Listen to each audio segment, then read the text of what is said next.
Hello, this is Pastor Deborah again, and we're here with another wonderful episode of Agape Love. Love is Here podcast, a voice of light in the darkness, the oppressed spirit. I am Pastor Deborah, your master spiritual teacher, and I got this learning, this enlightenment from Dr. Myles Munroe. He was the pastor of the Bahamas Faith Ministries. I found him through books on YouTube, and I watched his many conferences that he spoke at. This teaching comes from his Leading Edge Leadership Conference that he did. He was a wonderful man. He was from the Bahamas, yet he was a British citizen. He was raised as a child in a British colony. He had to learn all about Britain, not Africa, because he was from African descent. He had to dress like the British. He has a British accent. He had to study British history, their culture. And it's very interesting that from that childhood, God took him to teach us about our ignorance of our identity and our culture from the kingdom of heaven. Wow. I read all his books. They're still out there. All his videos, his teachings. I learned I was an ignorant spiritual king, and I knew nothing. And I was an oppressed spirit myself. I was oppressed because I'd had no knowledge, no enlightenment, no truth. But through Dr. Myles Munroe and his books and his teaching, I learned how to become unoppressed and become who God said I was to really be. So we're picking up in episode number 35 about how I was learning that I was a seed-bearing fruit. I was a life-giving spirit. I didn't know that in religion. My parents didn't teach me that. My friends didn't teach me this. Even reading the Authorized King James Bible, even as I do today. In my early years, I didn't get it. But thank you, Dr. Myles Munroe.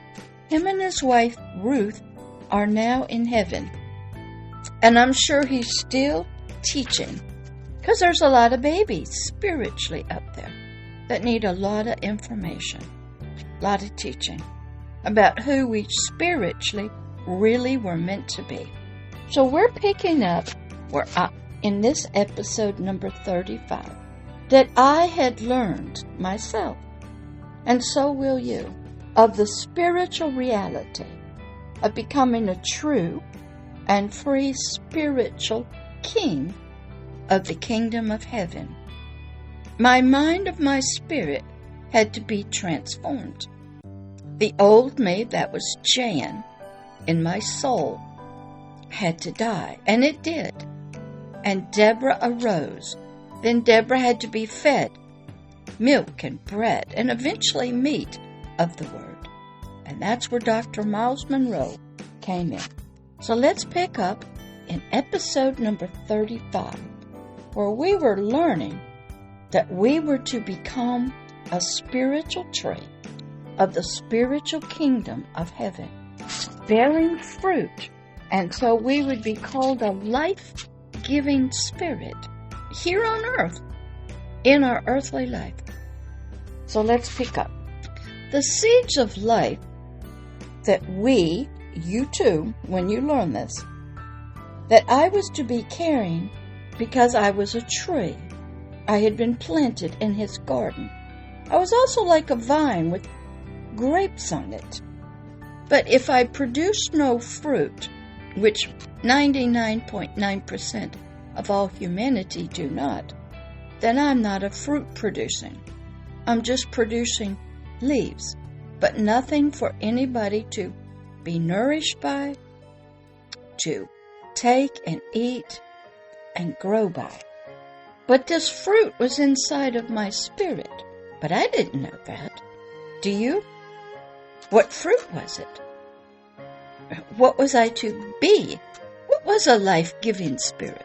I had no clue. But I was to spiritually produce spiritual fruit. Didn't know what that was either. And vegetables and grapes. And my soil of my spirit, of my mind, of my spiritual mind, it had to be all replaced. That's the new identity.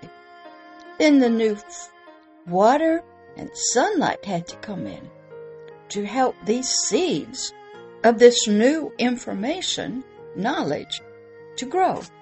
But in most people, if they get this sort of revelation, the soil's not right. It gets no sunlight, gets no water, it gets no nutrients. So this seed stays in very small form. That's what you see throughout history, where we had kings.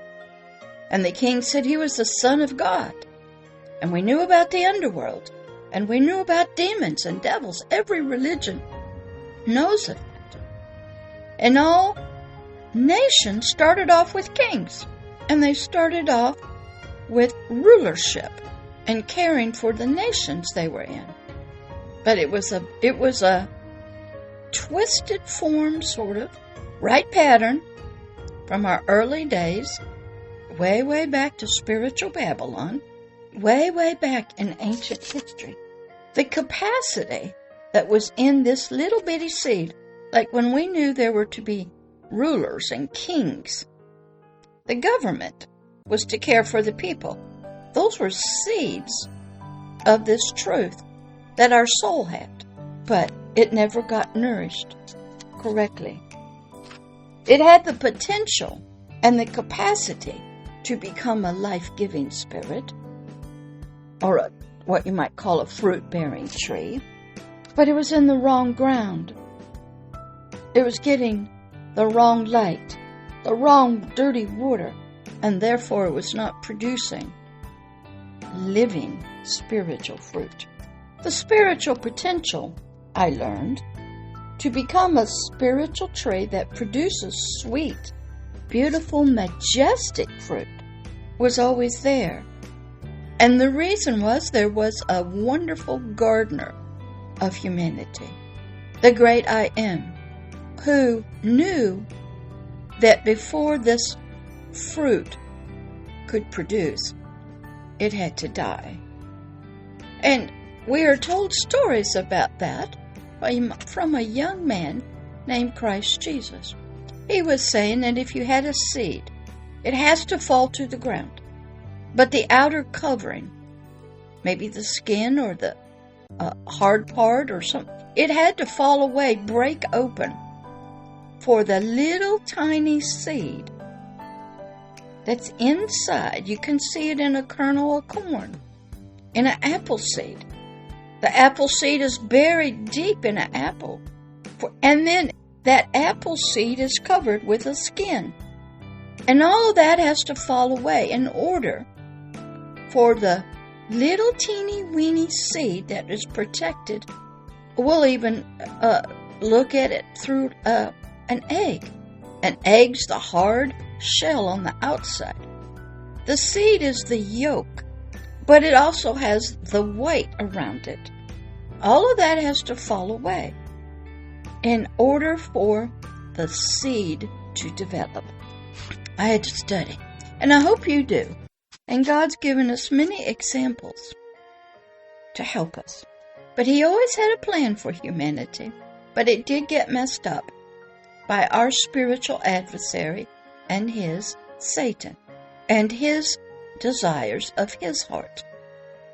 And he took us in our fallen nature, raised us up as his own kids, even helped produce his kids through humanity.